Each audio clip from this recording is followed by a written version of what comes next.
Is this working? Can you hear me? Okay. So, what a great introduction. I wrote it. Asked me to write my own introduction. And I'm gonna soon tell you kind of what makes it okay for me to give this talk. You know, what qualifies me to give the talk. On my way here, I made a phone call to a young man who lives in Maryland and trains horses.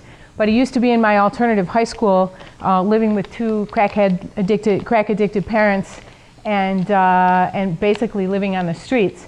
And I said, so how's it going now?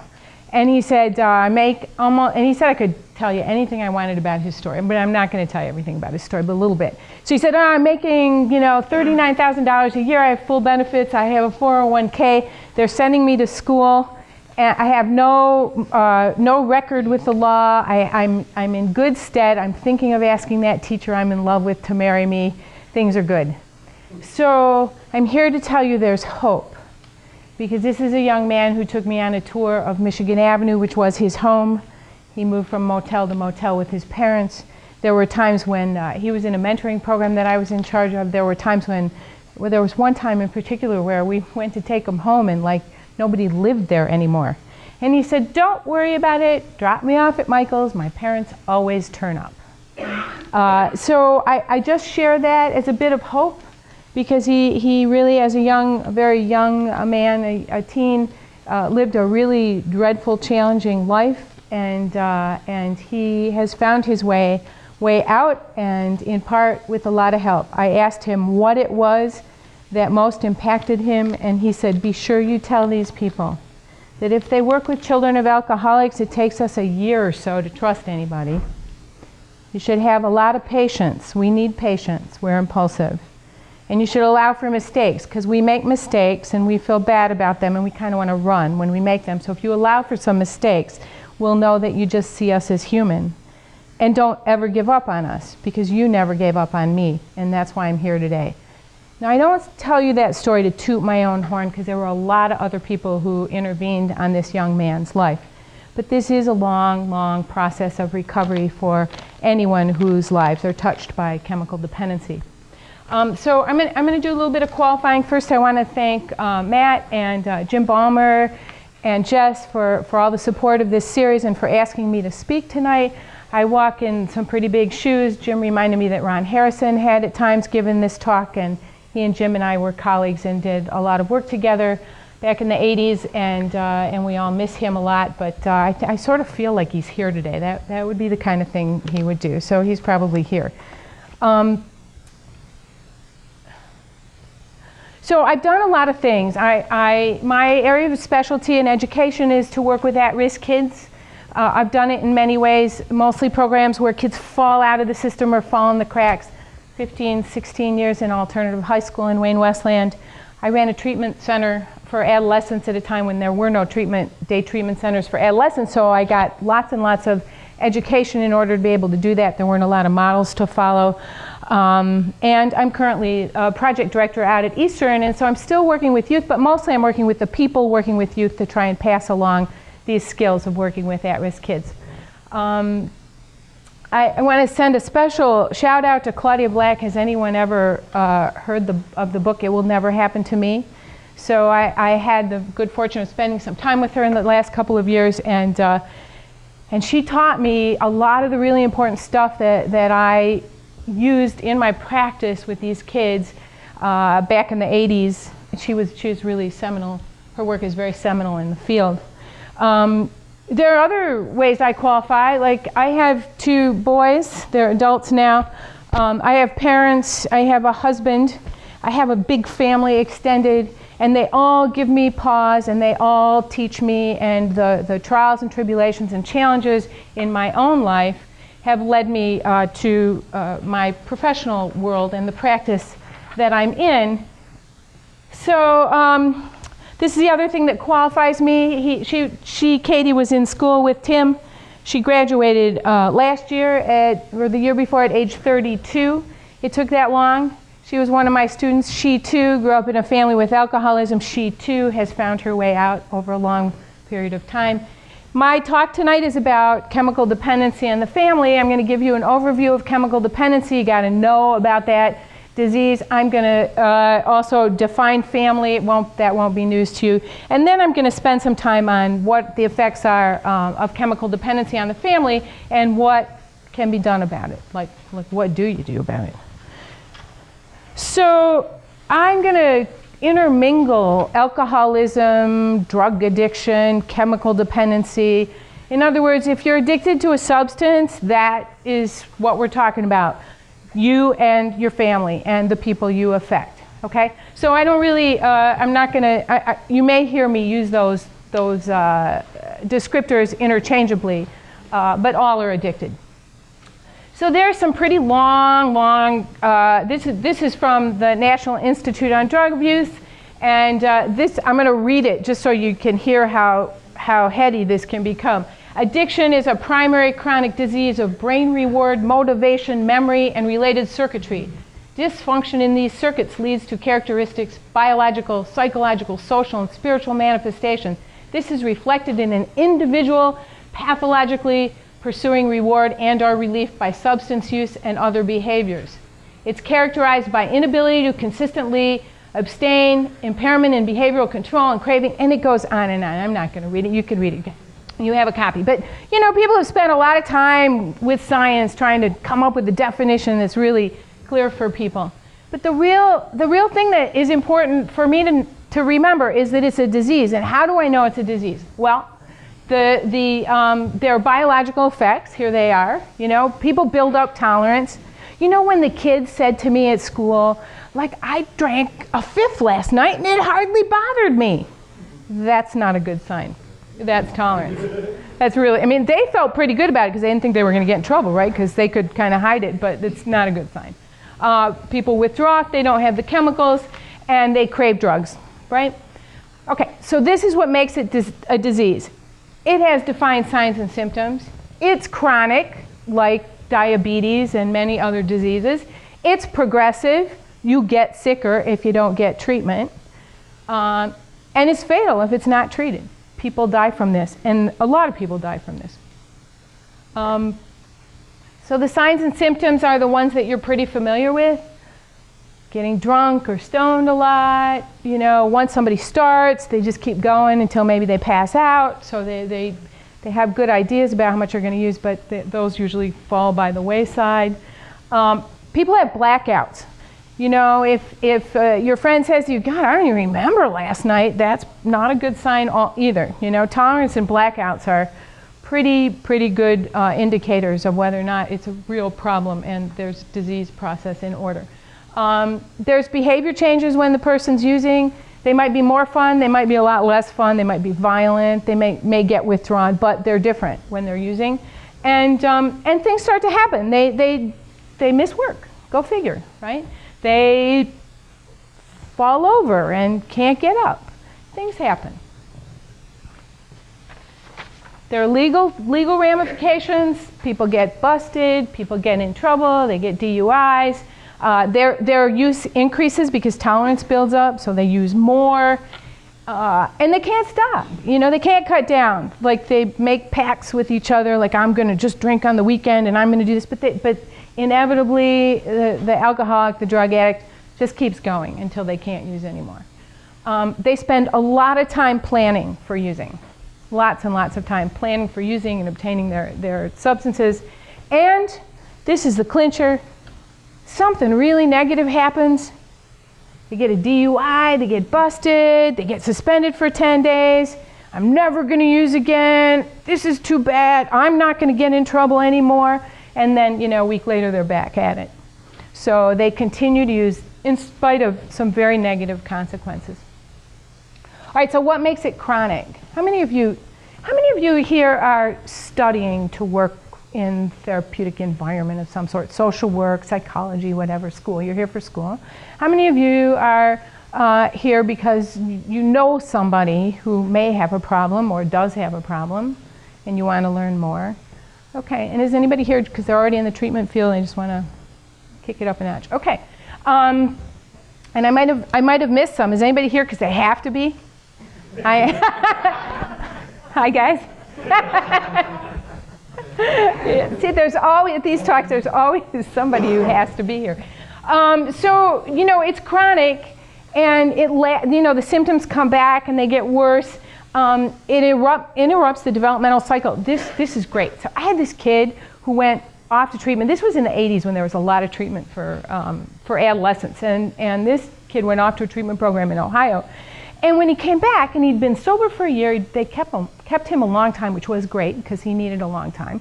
When he came back, he said to me, I don't know if I can go to a school dance because frankly, I don't know what to do. Because I've been using since I was 9, and I don't have a clue. Well, his development was arrested. And what happens, especially with youth who start using, is wherever they start, that's kind of where their development stops. So I've always kind of made jokes. I'm around a lot of recovering addicts in my life, that nobody seems quite right developmentally, the adults, because people start using and you just kind of stop growing and evolving. And then when you stop using, you start growing and evolving again, but something's a little off. And I think that that's something that addicts learn to cope with in recovery, but I think it's pretty prevalent. Sometimes people are in jail or in the juvenile system, and that certainly is the sign of a chronic illness. And oftentimes it starts with an acute event, but it keeps going. So that's sort of the chronicity. And sometimes there's acute event after acute event after acute event. And some of these alcoholics and addicts that I know are just like they're like iron people. They're not human. They have these terrible events, and then they have another terrible event, and then they have another terrible event. They have a lot of lives, those who survive. And then at some point, using just becomes routine. Okay. It's progressive. There's stages. There's early, middle, and late stages. There are different signs and symptoms for each of those stages. Of course, by late stages, everything's much more obvious. But it is progressive. And interestingly enough, somebody gets sober. Let's say somebody gets sober at 20 and they stay sober till they're 40 and they relapse. They'll be right about where they were at in their use when they were 20 and a little bit further along, because the disease progresses even when you're not using. So that's an interesting one for those of you living with addicts. It's fatal. It's a fatal disease. People die of this all the time. They can be incarcerated, institutionalized, which is not death, but certainly not being able to be present. Car accidents, overdoses, suicide, all those kinds of things. Diseases that are related to alcohol or to the chemicals they're using. So their brains aren't like my brain, okay? An addict's brain is just different. I'm not sure it's that big, actually. But I do know, because the other Dr. Malinoff who speaks is my husband, and so I'm like around the medical end of this a lot, and I listen to a lot of lectures around the neurological differences between an addict and an alcoholic. So if you want to hear those, you have to come back to the doctor's opinion. But I do know that, like, when I have a toothache and they give me Vicodin, they give me, a painkiller, like I'm out. I'm schnockered after one pill, half a pill, I'm out. I gotta sleep, I can't drive, I'm dizzy, I'm falling over. You give it to an addict, they clean the garage, they do the dishes, they'll cook you dinner. They do not process the medication the way people who are not addicts process. So that's all to say it's a disease, and you're all gonna get one of these. Did these get passed out yet? Everybody got theirs? So for those of you who are living with chemical dependency, you can carry this in your pocket. It's a Q-tip. It's not to clean your ears. It's quit taking it personally. You see, when addicts behave, they behave the way they do when they're in their addiction because they're addicts. And when they're mean towards people, or when they're absent, or when they're irresponsible, it's the addiction happening. So quit taking it personally. Now, it's really takes some practice. So we're going to talk about that as we move towards a solution. But one would think if it's a disease, it's not about me. So what's missing in the definition is that this is a disease that takes hostages. So if you're in a family with chemical dependency, lots of times your idea of how your life should go is interrupted by what's going on with the alcoholic or the drug addict. This is from a quote from the big book, from Alcoholics Anonymous, and I think it says it well. It says, "The years of living with an alcoholic is almost sure to make any wife or child neurotic. The entire family is to some extent ill. And this was written back in 1935? Yeah. So people knew about it early on. So what's family? Well, when I was growing up, that was family. Ozzie and Harriet. Do other people know who these people are? Or am I the only one? I thought about that. I thought there's a caution here, like maybe people don't know who these 50s characters are. But it's the Nelson family and Ozzie and Harriet and Leave It to Beaver. But these were perfect families, a mom, a dad, everything went well, the kids were mischievous, they got in trouble, that was the whole program every time. And we thought it was great, and we didn't get bored with it. I think now we might get bored. But families today may look a little different. We have grandparents who parent, we have single parents parenting, we have kids who are in gangs and they get a lot of their parenting from that group or hanging out with their peers. We have same-sex marriages, we have foster parents, we have lots of forms of family. But what's really common in family are these features. And again, this isn't rocket science and it isn't something that you haven't heard before. So, in families, there are unique roles. So there's maybe the head of the household, there might be two heads of the household, there might be two breadwinners. There may be just one person who does that and another person who manages the household. But the roles are divvied up. And some of them are shared, some are unique. The rules are spoken and unspoken. In my family, it was a rule, you went to college. We never talked about it. You just did it. So that also meant you did your homework, but you didn't talk about it because you just did it. So that was an unspoken rule in my family. It seemed to work pretty well back then. But there are many, there are spoken rules.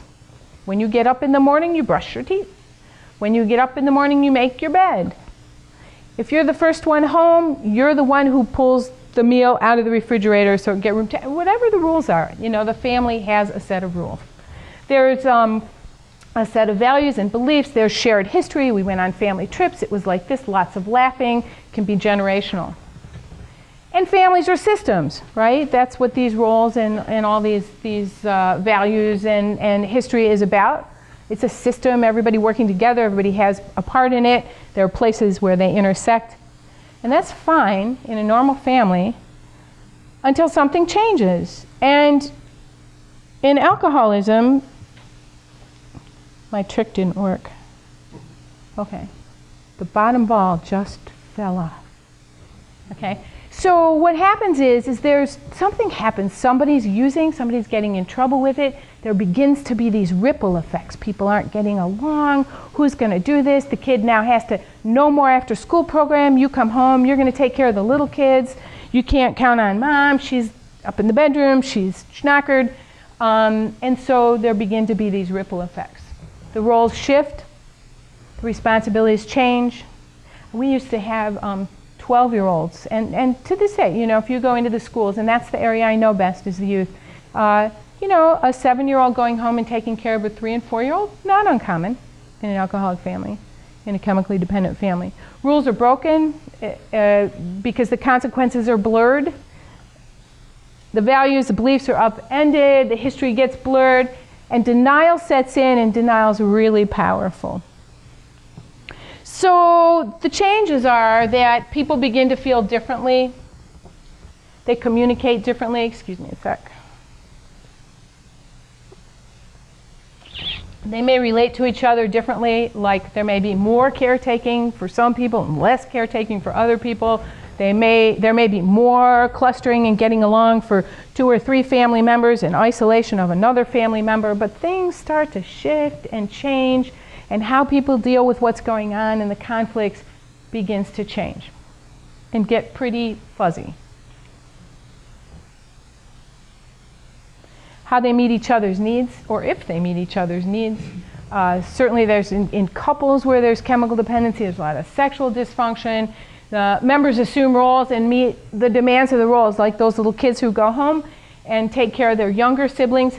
And how people relate to the outside world. They relate oftentimes more fear-based, they're more cautious, and you'll see why in a minute. The relationships kind of, it takes a toll on your friendships. If you're a kid, your dad's drunk at home, you're not likely to bring your friends over as often.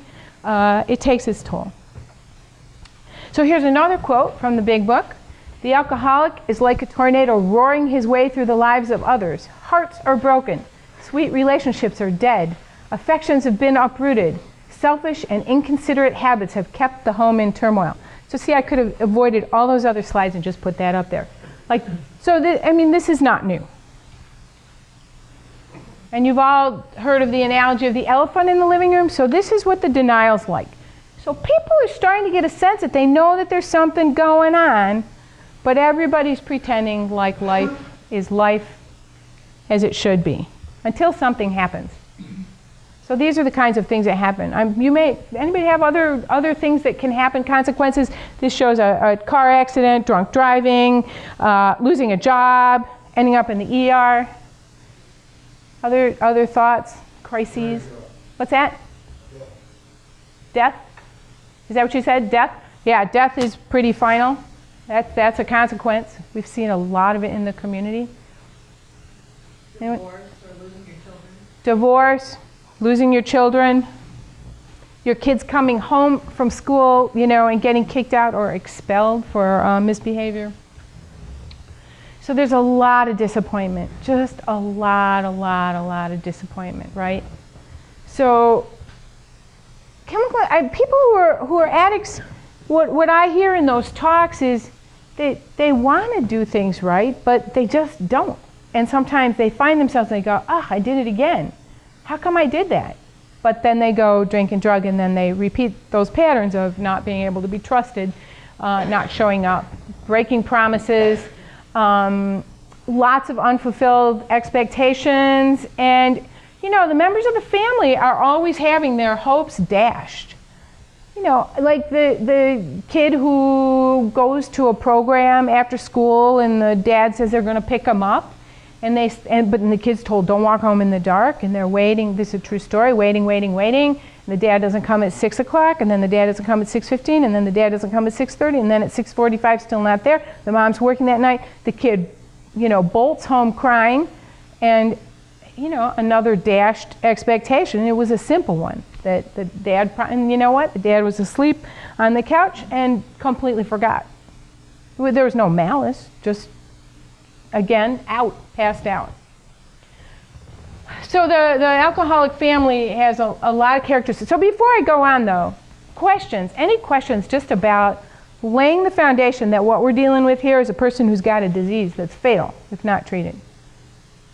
In summary, all those slides, fatal if not treated. Takes hostages. Questions? Okay.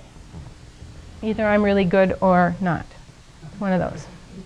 All right, so I don't know how to get rid of that thing on there. Anybody? Okay, we'll just ignore it. Right click? Oh, let's try the mouse. Oh, I'm stuck. No, don't do that. Okay, thanks. So there are characteristics of an alcoholic, chemically dependent family. The alcoholism is central to everything going on. The family dances around the alcoholic, or maybe they're dancing away from the alcoholic. But everything that goes on is sort of guided by what's happening today. What condition is mom in tonight? Can we, you think, are we going to have dinner? Or do we have to go figure out dinner? Do we have to go next door and see if the neighbors have some peanut butter and jelly we can get because the refrigerator's empty? What's going to happen today? Lots of denial and shame. And there's this level of inconsistency and insecurity because, again, you don't know what's going to happen. There's a lot of fear. There's a lot of fear. What kinds of fears do you think young people have when they have a chemically dependent person in their household? When they're coming home, what are they afraid of? Well, we have the opposite. We have a child.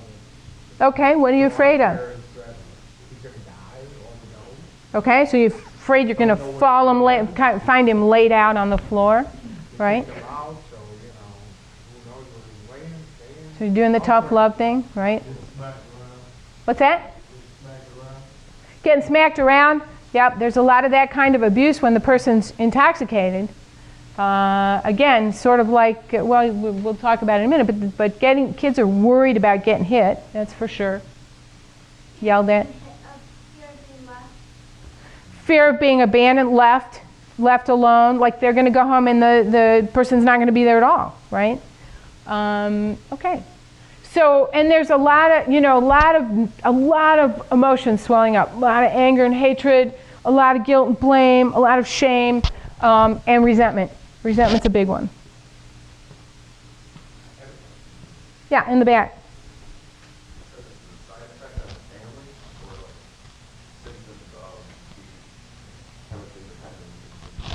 Yeah, right, because it could be either one, right?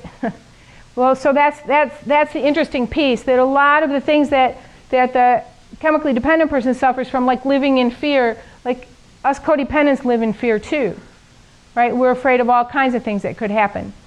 Denial and shame, that comes along with addiction, but it also comes along with codependency and being in the alcoholic family. So this particular slide that you might be relating to is what the family experiences. But if I was giving a talk on alcoholism, I might put the same slide up and just change the heading, right? So that's why I say the disease kind of takes hostages. You just find yourself in this system and you find yourself acting and being different than you were before. Does that make sense? I think yes, sir. I have a question. Could you speak to the idea that even when chemical dependency skips a generation, the family still has those characteristics, even though no one's present? Yes, there's been a lot of work done on that. There was a book, Grandchildren of Alcoholics, that was pretty good. I don't remember who wrote it. But what happens is the family develops these patterns of dysfunction and these, this set of feelings and reactions, and then they pass it on when they leave the home and start their own families. They still behave the same way. They're not in any kind of recovery. This is what feels normal. So then it could go for several generations. Likely, though, that if it goes for several generations, someone will end up alcoholic if there was some biological alcoholism in the family or chemical dependency. Does that make sense? But I have a close friend who's the granddaughter of an alcoholic who can talk pretty clearly about her experience of a parent who was the child of an alcoholic and how that impacted and how that helped her develop her codependency long before she got into a relationship where she could act it out. Does that make sense? You may know it better than I. Okay. This is the love affair. This is what us codependents compete with, right? So the alcoholism is central to everything that's going on. And the truth is that the alcoholic, the drug addict, they're having a love affair with their substance. And there's no room for more. In other words, they may have been these really wonderful, caring, nurturing partner, parent before this developed into a more advanced disease. But when they're full-blown, using like this, they're going to use, and you're going to do whatever you want. They don't care because they're focused on their affair with a substance. So everybody else feels left out. I mean, legitimately feels left out because the relationships are really broken at this point.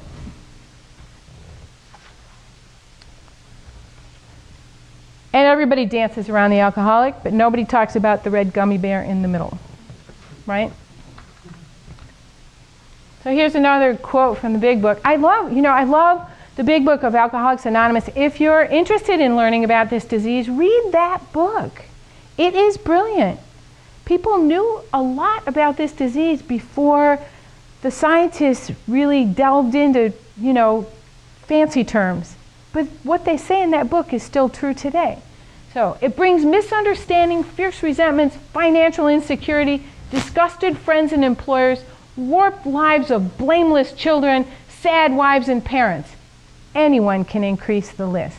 And this is in the chapter to the family afterwards. I mean, this is what happens.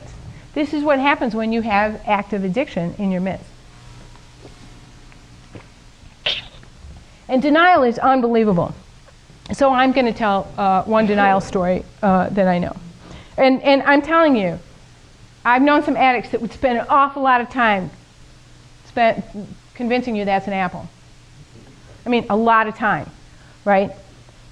Well, we're going, yep, it's an apple, it's an apple, it's an apple, it's an apple, right? Because if we look at it, we know it's a banana, but he says it's an apple, so if I don't look at it, then it's an apple. Then you can agree, and then you don't have the conflict. A lot of codependents are conflict avoiders. There's a lot of denial and shame. So the denial's really strong. So I will tell you that there was active addiction in my household, and I can share this. And I didn't want to see it. And there were plenty of excuses why, I mean, I could label it depression and all kinds of other things going on. And then one day I found a pill bottle out by the garbage. And that pill bottle had the name of a family member who hadn't been seen around that household in about 4 years. And I thought, wow, I wonder what he was doing here. And then I never even connected the dots at that time when there was active addiction in the household. And I look at that story often because I already was running a treatment program. So I had textbook education about all this, and I got it in the textbook kind of way. But getting it here is a different story, and was a much bigger challenge. And I'm telling you that I saw things that I did not allow myself to see them in the real way, that I had myself convinced that what I was seeing was an apple. And it doesn't matter how much education one has, until one realizes what the denial is and has some skill to break through it, it's pretty hard to interrupt. Just like trying to interrupt the using of somebody who's an addict and moving along the spectrum of addiction and doesn't want help. So this is what it's like living with active addiction. There's this Dr. Jekyll, Mr. Hyde thing. A lot of addicts are charming. They are just simply the most charming people on earth. And they will tell you that. But there's this Dr. Jekyll, Mr. Hyde. Like, they may be pretty present and the relationships feel like they're okay. And then all of a sudden the using kicks in and maybe they disappear, maybe they become rageaholic, but something dramatic changes. For a young child, this is really difficult, right? For an adult, it's difficult too, but for a young child, like, the confusion is pretty strong. There's a lot of anger, there's a lot of hatred. I remember this young boy, it's the boy whose dad forgot to pick him up. I remember him saying, "I hate him, I just hate him." And me saying, "Oh, you don't hate him, you probably," and I'm trying to work with him and talk him out of it, and somebody reminded me, no, he hates him. Like, he really hates him. That's what he's feeling right now. So that's the other thing us codependents do is, until we get a pretty good grip on feelings, is we do try and fix people. It doesn't have to be the alcoholic. It can be all the other people suffering who are around the alcoholic. If we're really good at it, we're going to try and fix everybody. There's a lot of guilt and a lot of blame. If only I had made a nicer dinner. If only I had dressed a certain way and been a little more appealing to my husband. If only, if only I had gone to that event that he wanted me to go with him to. I mean, whatever it is, people blame themselves, they find themselves guilty, they experience a lot of shame. They feel as if there's something they could do to make this go away, to fix the person, to help them. And the motivation to help them is all genuine. And this sort of impulse to fix is for the right motives, because they care about the person. But it's pathological. They can't stop themselves. And they'll sacrifice themselves. They will, in my life before a lot of program, I had a young student who I did a lot of great work with, ended up in treatment, and he wanted to quit treatment, and his mother called me at 7:30 in the morning. I called in sick that day to go out to the treatment program, try and talk him into staying. I look at that now, I go, wow, that's codependency on steroids, But my motivation was proper. I really cared about this kid. I didn't know that what I was doing was interfering with a process. Most of the recovery stuff is pretty counterintuitive. There's a lot of embarrassment I think people have a lot of stories. I don't know if anybody's got one they think would be proper to share here, but I know that I've had parents come to school drunk or stoned and kind of out of control while their kids are going, trying to disappear under a desk during the conference. I've seen kids have birthday parties where the parent then, gets drunk or stoned before the party, and then the kid is so sorry they even suggested having a party because they don't want to expose their friends to that. I've seen people who are just wonderful, brilliant people do really stupid, flamboyant things when they're using that embarrass the people who love that person the most, right? So everybody who lives with chemical dependency's got some sort of story about embarrassment and shame, a lot of shame. And resentments are brewing, right? So what we say in the program is resentment is like taking poison and waiting for the other person to die. And so resentments really can make us sick, right? It gets in the way of having relationships. It gets in the way of moving forward. Now, there are in in every family, there's a set of rules, right? We talked about that. So this is the family that we see on TV, maybe. Well, used to see. Now you see a lot of dysfunctional families on TV. But family rules. No one's allowed to say, shut up. Thursday is mom's night out, right? Some of us grew up with these kind of rules that we talked about. Get up in the morning, make your bed. Schoolwork first, play after. So every family's got a set of rules. But in an alcoholic family, there's 3 rules. And they sum up all the other rules. So the first one is don't talk. You're not supposed to talk about alcoholism or chemical dependency or addiction to people outside your family. The shame and the guilt prevent us from being open about that. And kids are taught very young not to air the dirty laundry of the family, right? So that's the don't talk rule. There's also don't trust. Now I put this up there because this kid looks like he's waiting, right? And the children of alcoholics I worked with, they were amazing. They talked all the time about waiting. It was like they were always waiting for it to change. Just waiting for the parent to show up, waiting for them to do something right, waiting for them to come through. Because the kids don't stop loving the parent. And parents who have children who are engaged, like you were talking about, don't stop loving their kid. But there's this big elephant in the living room. And the other one is don't feel, which we heard about a little bit back there, where, if you say how you feel and you're mad about something and you let your maybe stoned mom know that you're really angry that, dinner's not on the table, she may just haul off and whack you. Or you may say, school was great, I had such a great time, it was so much fun, I just love my teacher, it's so good. And they don't want to hear that either. Whack, right? So kids are shut down a lot when they're expressing themselves. They're shut down a lot. And they're taught very young not to feel. And what happens is that their feelings become really confused and difficult to label. And in fact, a lot of children of alcoholics, whether they're adult children or younger, don't know what they're feeling. I mean, they know they're having a feeling, but they can't label it because they have been so derailed from being able to label and express their feelings. When I worked at the alternative high school and we did groups, we used to say, okay, let's make it really simple. Are you mad, sad, glad, or scared? And if we did those 4 over and over and over and over again, week after week after week after week, the kids began to be able to label how they felt. And those 4 seemed to do it. Mostly if you asked them how they felt, they'd just say, fine. When, what's really behind that? I mean, all the things that are up, I didn't make this slide, but really it's very accurate. Crushed. I feel like I'm going to fall apart. I feel horrible. I want to kill somebody. They have feelings. They may not be able to label them well, but mostly they're going to say fine because they really don't know how to label the feeling. So the families go out of their way to reduce stress.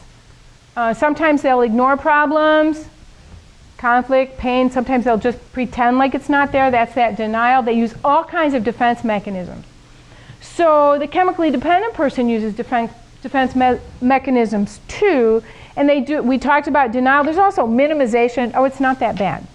You know, if it gets worse, we'll get some help. It's just, he's not that, he's just a little drunk. She just smoked a little pot for the 10th day in a row and hasn't been able to put a full sentence together, but just smoked a little pot. A lot of approval seeking, a lot of victimization. We see this a lot in codependency work, that those who grew up in families where there was chemical dependency feel like victims, like they have been dealt a very crappy hand and been victimized. And in many cases, they have been victimized. Any questions before I move on? I'm going to move on to what the family roles are. So we got don't talk, don't trust, don't feel, right?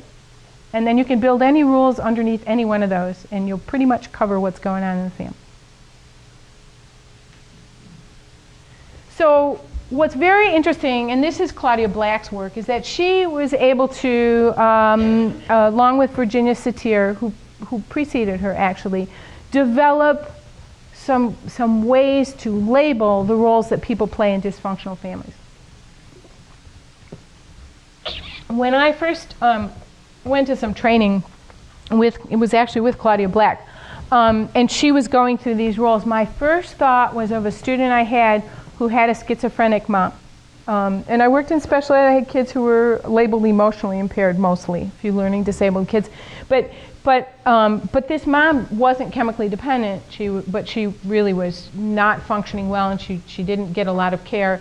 And they had the same roles in that family. So these roles really play out in a dysfunctional family, not just a chemically dependent family. It can be affected by other things, some chronic long-term illness, some other issue that's, mental illness, anything that affects the family over a long period of time and sort of pulls people in a lot of directions. So we're going to go through these roles one at a time. So the family hero.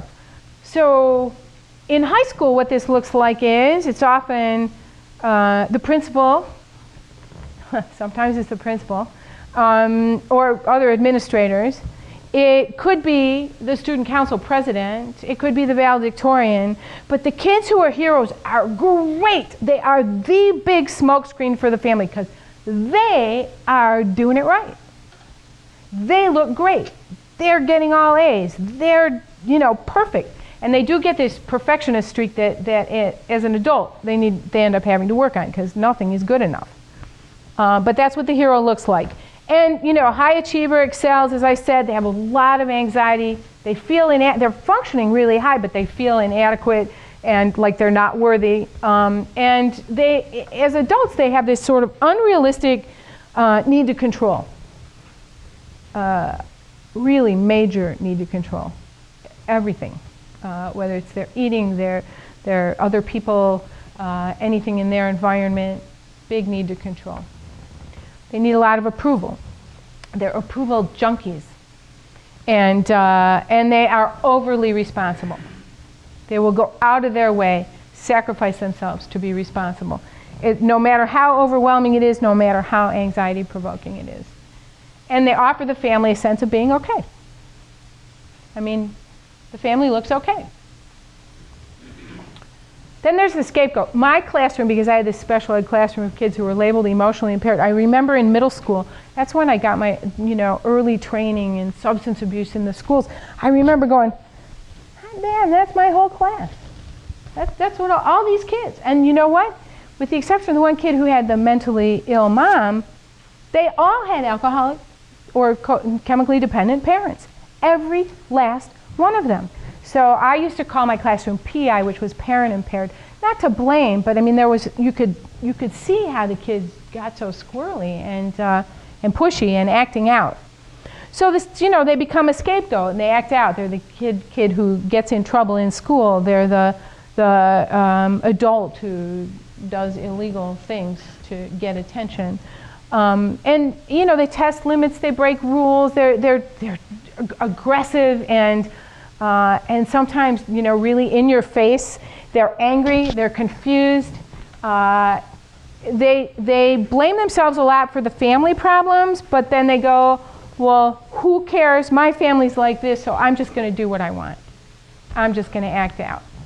And as an adult, they, you know, those kids tend to do a lot of drugs and alcohol.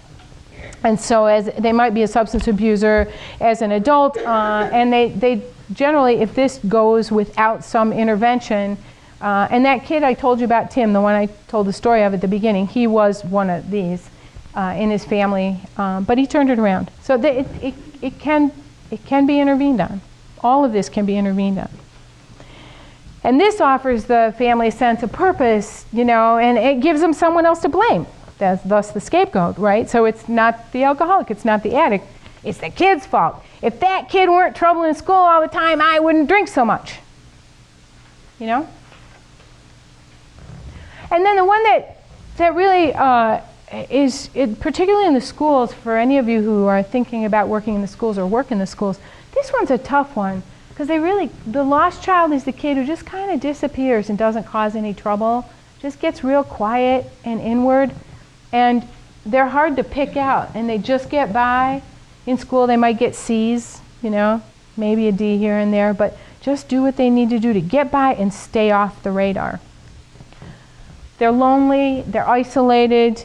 As an adult, they might have a lot of problems with depression, trouble in relationships because they've done so much isolating. And they may do alcohol and drugs because they can't cope. Just kind of that isolationist behavior. And they offer the family sense of relief and success because they're no trouble. They're no trouble to the family. They're kind of invisible. The mascot. So these kids are fun.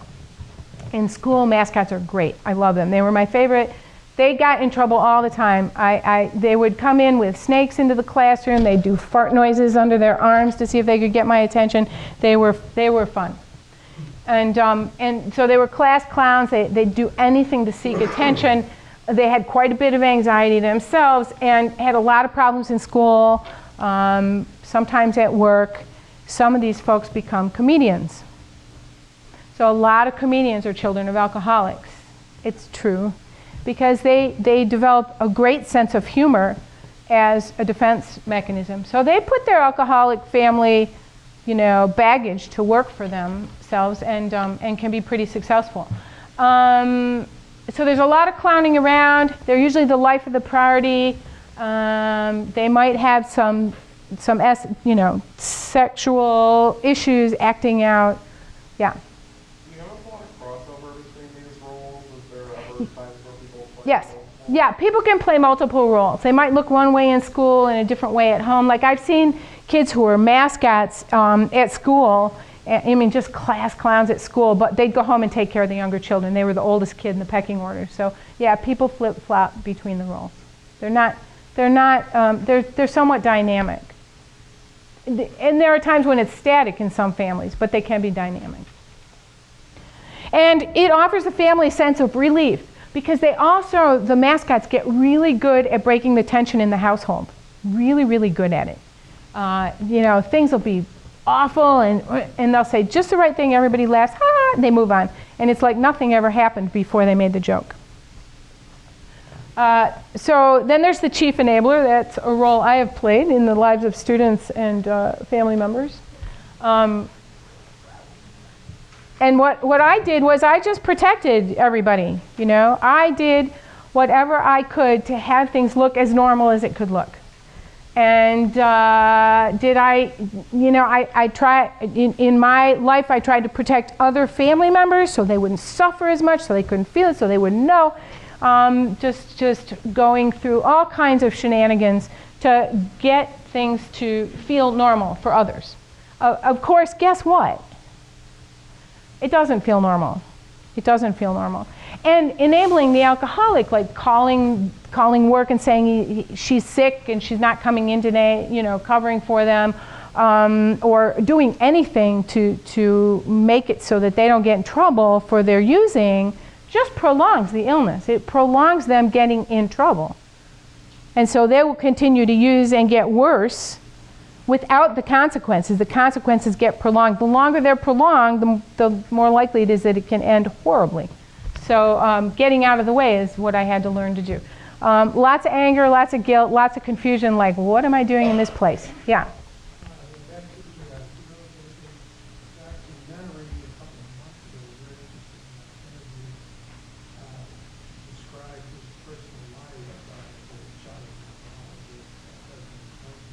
Yes.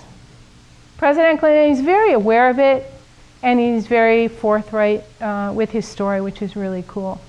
There are a lot of people out there who have some level of fame who are willing to share their own survival and recovery stories, and so there's a lot of them out there. But President Clinton has been very upfront with it. Yeah. And again, this is the job of the chief enabler. We're stable, we're respected, we're just fine. Thank you very much.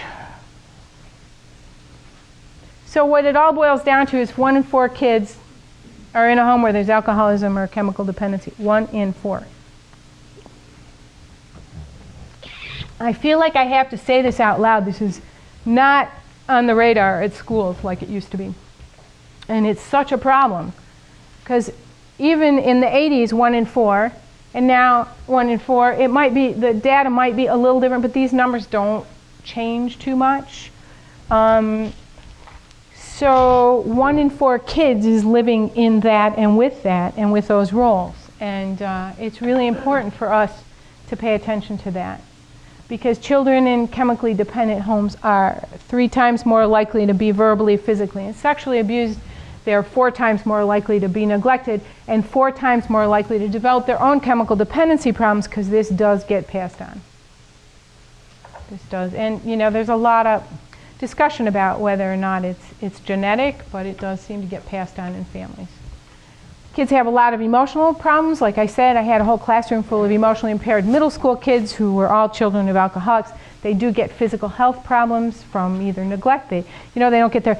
We had kids who are in these families don't get their teeth taken care of. Sometimes. Not in all families, but that's the kind of stuff that can happen because parents are just neglectful. They do have a lot of learning difficulties.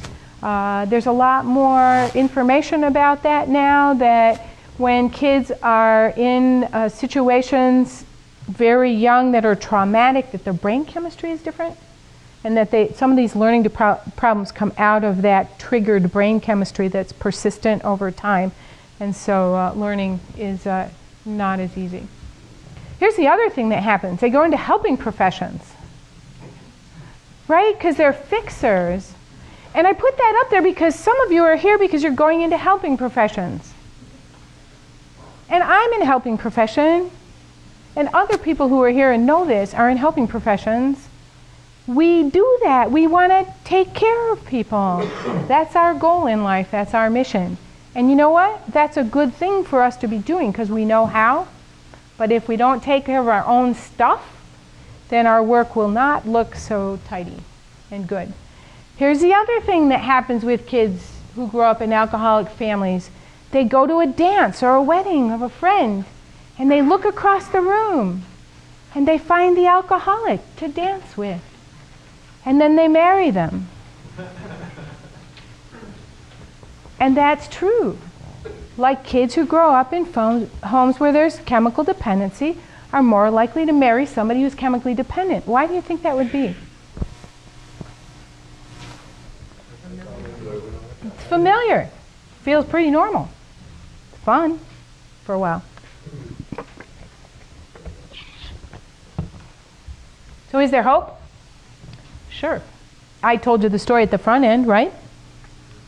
And there's recovery. Some addicts actually get in recovery, and some do not. The alcoholic can find it really hard to reestablish relationships with their kids, and they don't forgive and forget. And in time, they will see he is a new man. This is about the family. Let me reread it. This is, again, from the family afterwards. The alcoholic may find it hard to establish friendly relationships with his children. Now this is assuming he's early in sobriety, or she. They cannot seem to forgive and forget. In time, they will see, and that's the family. In time, they will see he is a new man, and in their own way, they will let him know it. From this point on, progress will be rapid. I think what this page says is that in sobriety, the family doesn't get normal right away when the person gets sober. So assuming that the alcoholic or the chemically dependent person gets help, the family still got all those patterns and all that stuff going on, and it doesn't go away just because the person got sober. It doesn't just right itself. It takes time, and it takes some work. So this is kind of how it feels, I think, for the kids or the parents who have a child who's harmfully involved with substances. It really feels like you're carrying the whole weight of all of it on your shoulders, and you gotta take care of it. You're the one. It's your burden.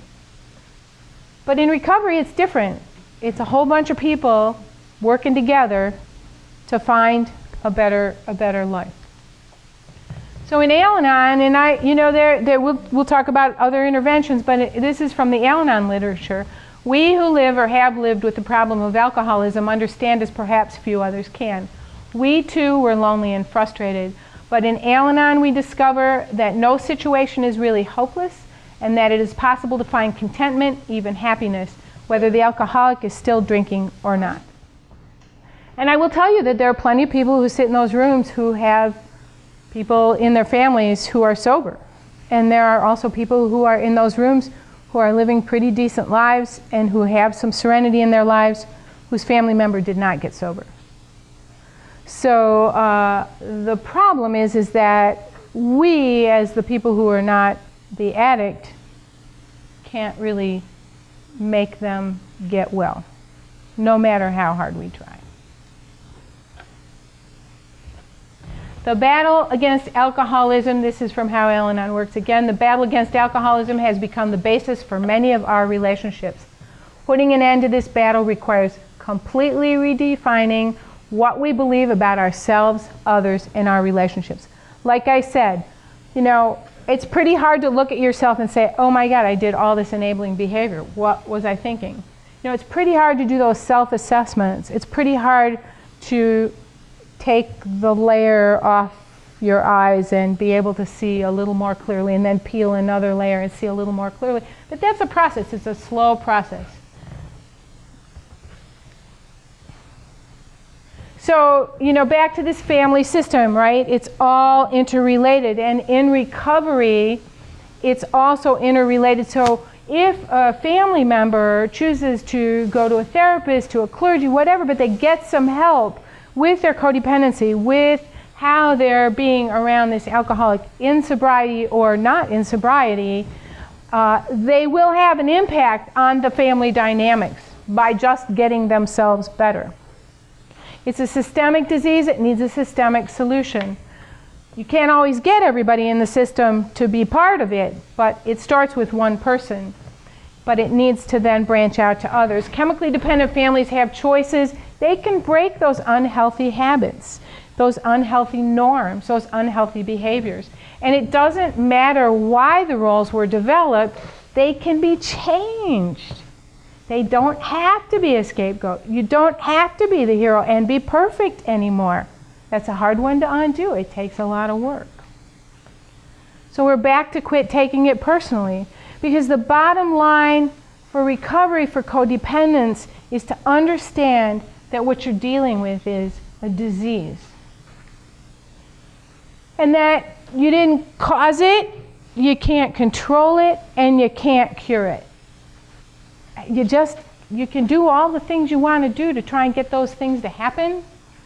You can, think that you caused it. You can think that you're controlling it by hiding the bottles, by pouring it out, by taking the drugs to the police department, by whatever it is. You can think that that's controlling it, that you're getting some control over things. But the truth is you can't cure it. You cannot do it. So here's what you have to learn to do. You have to learn to love the person and hate the disease. Love the person, hate the disease. When they're in their disease, It doesn't mean you don't love them. You love them, you just hate the disease, and you don't like the way they're behaving, and you don't like the way you're being treated. It doesn't mean you can't love the person. This is an art. This takes some skill, and this takes some practice. So what's a family to do, right? So, you know, there's Al-Anon. I talked a lot about Al-Anon, AA, NA, OA, SA, all the anonymous programs, all the 12-step programs follow the same 12 steps. It's not a religious program, but it is spiritually based. And basically the bottom line is that in these 12-step programs, there is a belief that something bigger than me is in charge, which would make it so I wouldn't need to try and control it anymore, right? Getting professional help, yes? You should add attending these seminars. And attend these seminars. Yeah, these seminars are great. You get a lot of information here, and you know, I think we actually see in the 12-step community, we see a lot of people come into the community from these programs.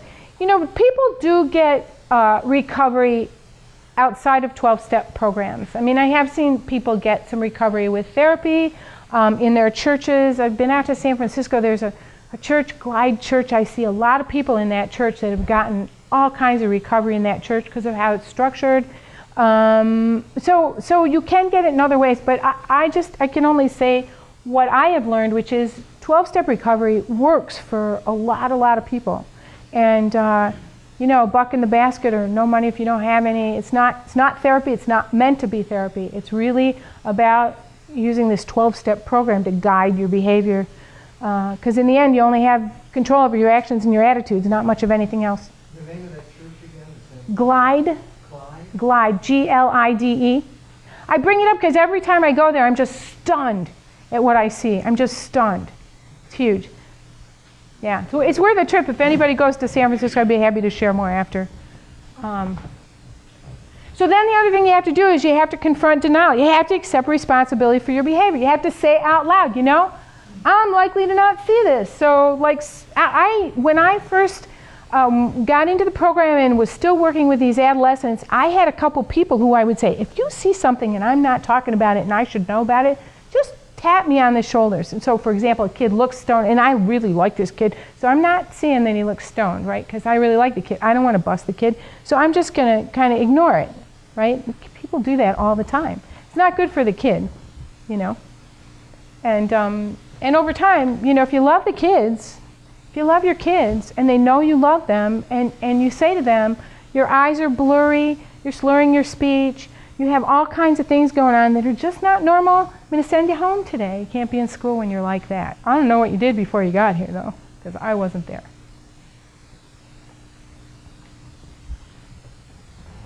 So I felt like I should put the, I had this whole thing prepared, and this is one slide that I went, oh, I really need to put this in here. And I know I said it once, but I'm going to say it again.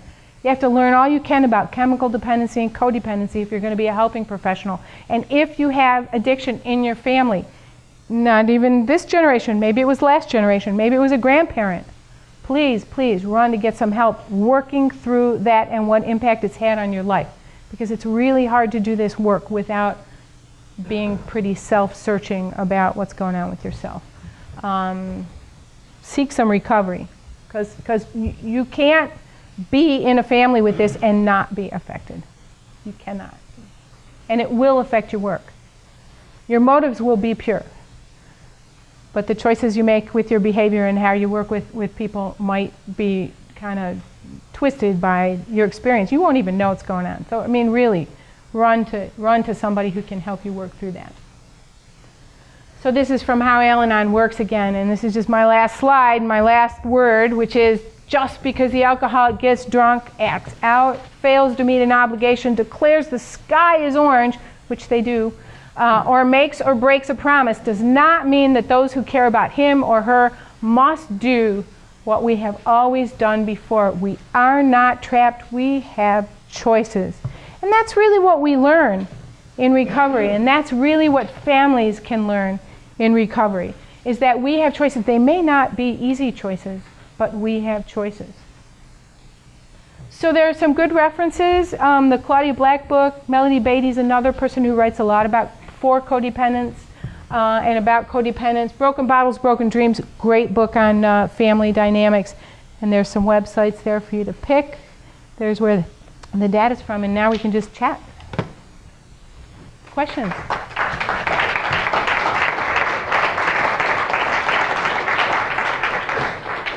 Other questions or comments before we close? Yeah? Yeah, one of the things you brought up was 1 in 4 children live in a chemical dependent home. Now, I only know it from my own alcoholism and from going to AA, but I've always been told about either 1 in 7 or 1 in 10 are alcoholic. How do we get up to 25% are chemically dependent? Sometimes there's more than one kid in the home and one alcoholic. That changes the numbers. Also, it can be a sibling. It doesn't have to be a parent. It can be a grandparent who lives in the household. It's in the household. More questions? Any more questions? I have a Yeah. question about the family rules as you were going through them. None of those is typically, there were some that you had at the bottom that make it into problems with alcohol and problems with other addictions, but none of them are immune or are like the one that won't be the alcoholic, right? I'm not sure I understand. Ask your question all again. All of those roles. The roles. The scapegoat. Yeah. Oh, you know, lots of times the alcoholic was one of those growing up, but then started using, and then they still, you know, and then it's sort of like on steroids. Like, Right. you know, the Mascot who becomes the alcoholic is like really funny when they're tanked. Right. Really When they funny. get sober. And they've been practicing a long time. When they get sober, they're usually still really funny. I don't think that Mascot thing doesn't go away very easily. Yeah. You've been a great audience. Yeah, one more in the back. Al-Anon, how much do you emphasize the choices that you have? Like your last slide is what was really meaningful for me. How much are choices emphasized? All the time. All the time. I see heads shaking. Anybody want to address it? There are other people in here who know. Talked about all the time. That you have choice. It's always a choice. Always a choice. You have choice. You can walk out today. You can choose to stay with it and just like ride it out for a little while. You can choose to react, or you can choose to just go to your room. You can choose to come to Al-Anon. You can choose not to go to Al-Anon. I mean, it's all behavior is a choice. Unless you're defending, I mean, all behavior in recovery is a choice. But if you have to defend yourself, I mean, I'm not talking about that abnormal situation where somebody's about to hit you and you need to defend yourself, okay? So, but there comes a time when those defense mechanisms that served you really well as a child no longer serve you well as an adult. And a lot of adult children go to Al-Anon to kind of work through, like, I don't need to be perfect anymore, you know? I don't need to take care of everybody anymore. I did when I was growing up. That's what I needed to do. I had a reason to do that. I don't have to do that now. Well, how do I stop? How do I stop? Those 12 steps, the 12 golden steps. That's, you know, it gives you a lot of suggestions for how to do things differently and how to make different choices. Yeah. Speaking more from the perspective of someone that has a relationship with someone that has the chemical dependence or what have you. Because at some point, you know, if you're an adult, you can make a choice that you're just not going to deal with their properly. Right. Yeah. Oh no, I was talking about the people who are with chemical dependency, and you know, it's interesting. It's interesting to listen to people's stories. Some people are in relationships with people who are using, and they just want to ride it out. I know a guy who stayed with his wife for a really long time, and she did get sober. She's been sober 10 years. They have a great marriage. But I mean, I don't know that I would have lasted as long as he lasted. So nobody ever told him to leave or not leave. That's not the kind. The 12-step programs don't give advice. They just help you follow those 12 steps. Yeah. Real quick one. When it comes to newcomers coming in now, how often do you suggest they attend? So what you hear often is go to 6 meetings before you quit. There's a Wednesday night meeting that is focused on newcomers here in town at Zion Lutheran Church at 7:30. And at the end of that meeting, there's a 30-minute newcomers meeting where people can sit together and kind of talk in a smaller setting. That meeting's real good for new people. I'm happy to talk to people if you're thinking of going. I'm happy to point you in a direction. Yeah.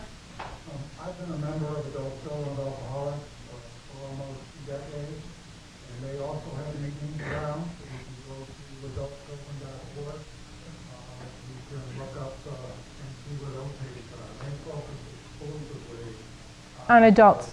working on the child. Sometimes when you're sick, you can't say I'm out of here. You have no choice in being child. So Right. that's the kind of stuff we work on. There's a good website for adult children of alcoholics. Sis Wenger, who is out in Birmingham, I think, she's one of the founding members of that group back in the late 70s, early 80s. One thing I think would be important to mention, you did suggest going to 6 meetings, there are a lot of different meetings.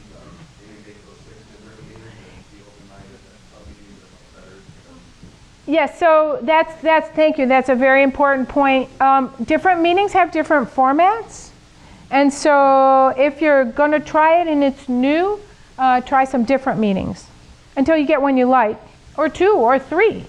I think early on I went pretty often. I went more than once a week. But. Now I also ran groups and did other stuff. I mean, there are other interventions. For people who are here who really want to take a look, Al-Anon's free, and they'll welcome you in. So thank you all. Thank you. Thank you.